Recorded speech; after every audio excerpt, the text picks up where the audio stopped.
Bon, tu es qui? Luc Reversade? Voilà, bon, ben moi, bien sûr, effectivement, je ne peux pas renier d'avoir créé la Folie Douce. À ses débuts, c'était une petite auberge située dans la montagne et où il n'y avait pas d'eau et où il n'y avait pas de toilette. Et j'avais vraiment envie de m'installer en altitude. J'avais déjà un restaurant dans Val d'Isère.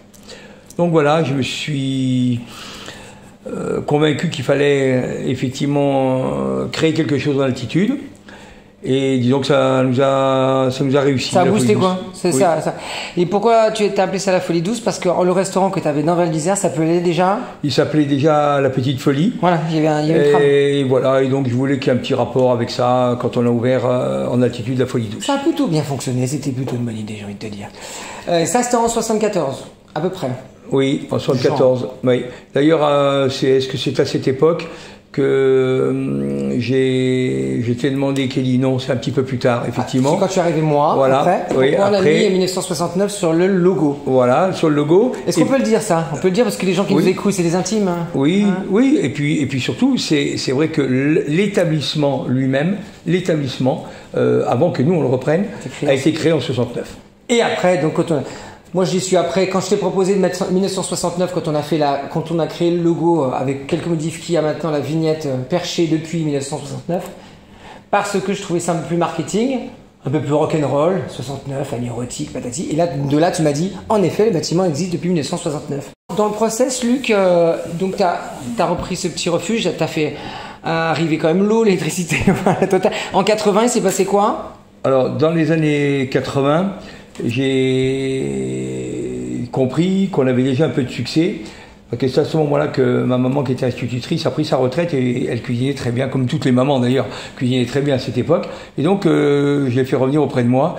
Ça m'a soulagé, parce que moi j'étais en cuisine à ce moment-là et je ne peux pas dire que j'étais un très grand cuisinier. Elle était une grande cuisinière. Donc voilà, on a vraiment assis la marque Folie Douce sur la cuisine. On avait un succès fou, la queue dehors, etc. Donc bien sûr, il n'y avait pas de toilette, vous imaginez, parce que ça vous pouvez être pour les clients. Et ensuite, on a investi avec en montant l'eau. Mais à l'époque, ça s'appelait pas encore la petite cuisine, ça s'appelait que la Folie Douce parce qu'il n'y avait qu'un seul établissement. Voilà, il n'y avait qu'un établissement. Donc, à cette époque-là, que la Folie Douce. Voilà. Ah, et c'est plus tard que dans les dates, on en parle après, mais après qu'il a fallu sectoriser. Voilà, exactement. Et que dans les années 94, on ouvre la fruitière. C'était un service à table. C'était la première fois parce que c'était une restauration rapide, la Folie Douce. Voilà, très très bonne, mais c'était une restauration rapide. Et donc on a dit, on va faire une restauration, ce qu'on appelle place assise, quoi. À l'assiette, service à l'assiette. Voilà, service à l'assiette. Et donc on a ouvert la fruitière. On ne voulait absolument pas ressembler au chalet d'alpage, c'est-à-dire à tous les chalets de montagne. Bon, voilà. Comment tu as eu cette idée de coopérative laitière?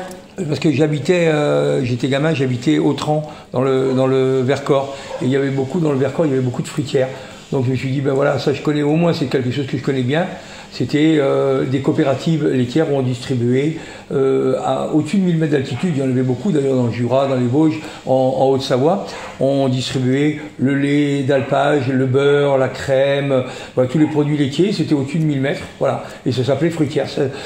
C'était le fruit du travail. Voilà, des mains des gens qui travaillaient dans les coopératives. Et pour la petite histoire à Val d'Isère, comme c'était la première, il y a des éléments de décor, et pas mal d'ailleurs, des éléments de décor de la fruitière de Val d'Isère qui viennent vraiment d'une coopérative. Complètement. Toutes les bouilles, ce qu'on appelle les bouilles, c'est les bidons de lait.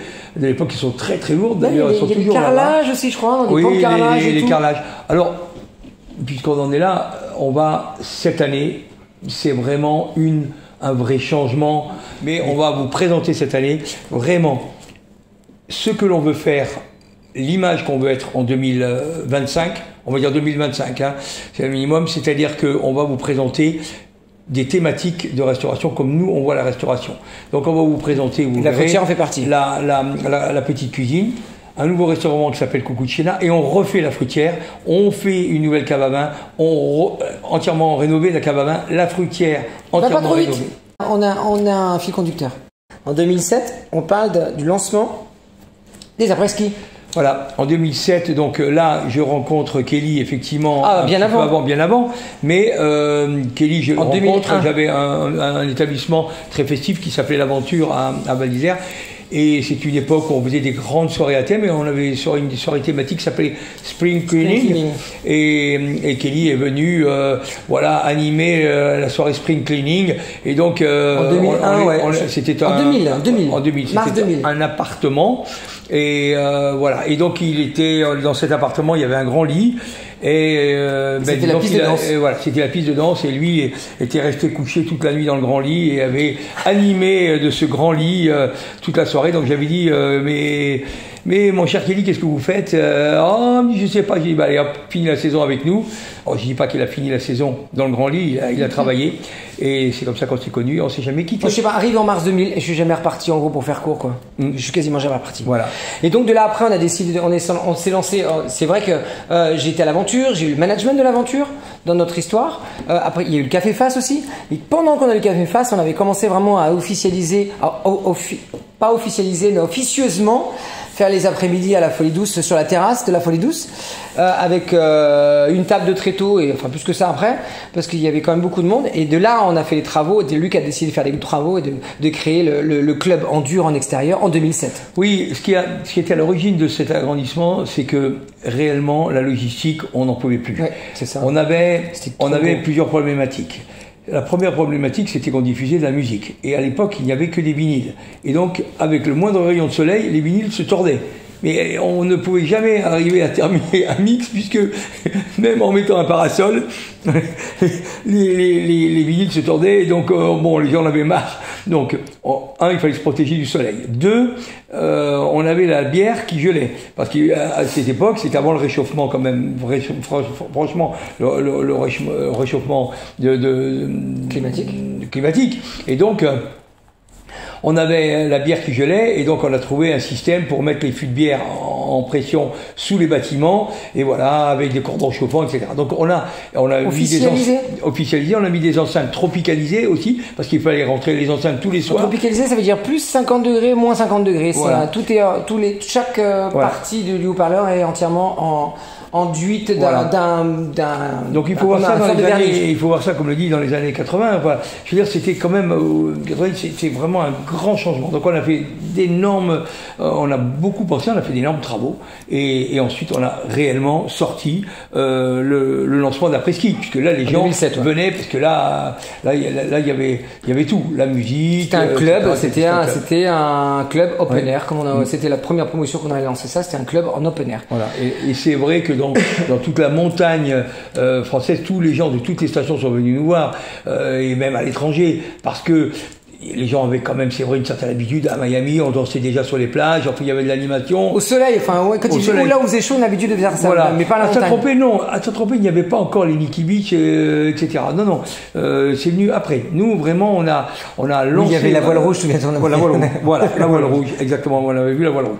Mais voilà, donc on a lancé ça, et effectivement, après, la montagne s'est vraiment développée autour de l'après-ski. Et de là, quel lancement! En 2003 ans après, on a décidé de créer le cabaret. Pour la petite histoire, le cabaret, que vous sachiez quand même, c'est que le cabaret, on était avec Luc, on était à Ibiza. On est allé voir un lancement, l'ouverture d'un établissement, je sais pas si on peut en parler, mais... Oui. Alors, on avait déjà cette idée de cabaret. Oui, mais on nous avait parlé de cabaret. On savait pas comment faire. On n'avait pas le fonctionnement. Mais on est allé à Ibiza, on nous a dit, cette année, il lance un cabaret. Donc, on va voir. C'était le... Lio. Et on est allé au Lio, et une fois qu'on est sorti du Lio, pas compliqué, on a fait venir le chorégraphe du Lio, on a dit on va le faire en montagne, il a pris peur pour le froid, mais nous on a continué, on a pris un autre chorégraphe, un chorégraphe russe qui n'avait pas peur du froid. Mais le mec il a flippé complet, il a dit mais vous êtes complètement siphonné, moi je repars direct, le mec il a les dents qui claquaient, laisse tomber. Bref, ouais voilà, ça c'est le cabaret. Et puis l'étape d'après, enfin c'est pas après, c'était un petit peu avant, mais on s'est mélangé les pinceaux. C'est suite au lancement d'après-ski, le cabaret sur Val d'Isère, on a commencé à faire le cabaret en 2010, mais une année avant, après les gros travaux d'après-ski, et donc fort du succès, Luc a commencé à créer les développements et les ouvertures de sites en 2011. 2009. Oui, 2009. Bon, là, le premier ça a été Val Thorens, avec un succès énorme. Et ensuite, et après, donc, chaque année, quasiment. On a fait Méribel, tout de suite en suivant Méribel. Après Méribel, on a fait l'Alpe d'Huez. Après l'Alpe d'Huez, on a fait Megève. Et ensuite, Megève, on a fait Avoriaz. Avoriaz, ensuite Chamonix, et maintenant les Arcs l'année dernière. Exactement. Voilà, juste avant le Covid. De là, voilà, de ça, de 2009 à 2018, et aujourd'hui, aujourd'hui, qu'est-ce que... Ce qu'on a fait concernant le cabaret, c'est qu'on a vu qu'il y avait un certain succès, et que ça nous convenait bien d'inventer un cabaret contemporain, enfin quelque chose dont ça n'a rien à voir avec le cabaret. Mais c'est une revue, on sait pas, on n'a pas trouvé. Déjà, il y a un truc qui est particulier, c'est que ça n'existe nulle part. D'ailleurs, c'est déroutant, et il y a plein de gens quand on fait des castings, plein d'artistes qui n'adhèrent pas ou qui comprennent pas forcément. Ça n'existe nulle part de faire un spectacle sans arrière-scène, sans une scène, c'est une chose, mais sans logistique scène. Ça n'existe pas. D'être sur du 360 degrés, les artistes sont à poil complètement. Ils sont pas à poil, mais artistiquement parlant, ils sont à poil dans le sens où il n'y a pas de rapport scène-spectateur. Il y a toujours cette notion d'interactivité et d'approche public et proche client qui n'existe nulle part ailleurs, et ça c'est quelque chose qui est totalement inédit chez nous, et donc c'est assez déroutant pour les artistes et pour les clients c'est tout à fait attractif parce que c'est nouveau. Pour ajouter, donc on a voulu donner du confort parce que c'est normal, tout ce que l'on touche, on veut être professionnel, on souhaite être le plus professionnel possible, et donc on a construit des loges. On a déposé un permis de construire, on a déconstruit des loges, et maintenant les artistes, on les loge sous le cabaret. Ce qui fait que quand ils se produisent, admettons qu'ils se produisent environ 3 minutes, 2-3 minutes. 6 minutes. Les tableaux sont au max, sont en général 6 minutes. Alors quelquefois 6 minutes, voilà, du Kelly, eh bien, ils peuvent tout de suite redescendre dans leur loge, se réchauffer, oui, etc. Ils sont très, et en plus de ça, ils sont parfaitement couverts. On a piqué le système des thermiques. Des collants thermiques académiques, ça veut dire c'est une seule pièce, c'est comme un One Piece mais en thermique, au patinage artistique. On a eu cette idée-là un jour, on a dit mais comment ça se fait qu'eux ils sont jamais froids alors qu'il reste 3 plombs sur la glace. Ah mais tiens, c'est peut-être pas complètement con, donc c'est une seconde peau qu'on leur donne, et après ils ont les costumes. Mais ça a tout changé. Je dirais que notre maître mot, c'est toujours la créativité. Et donc la créativité... On parle de restauration, Lucas. De restauration, mais dans la créativité, dans la restauration. Et ça, c'est un peu plus complexe. Pourquoi ? Parce que la créativité, en restauration, on la donne aux grands chefs qui sont étoilés Michelin, et que on le voit dans les émissions maintenant, Top Chef, dans les émissions de télévision. Nous, on a toujours essayé d'être créatifs. Sauf que dans cette créativité, on a introduit 2 choses. Un, le volume. C'est-à-dire que souvent, la créativité va avec peu de couverts. La restauration gastronomique, c'est peu de couverts.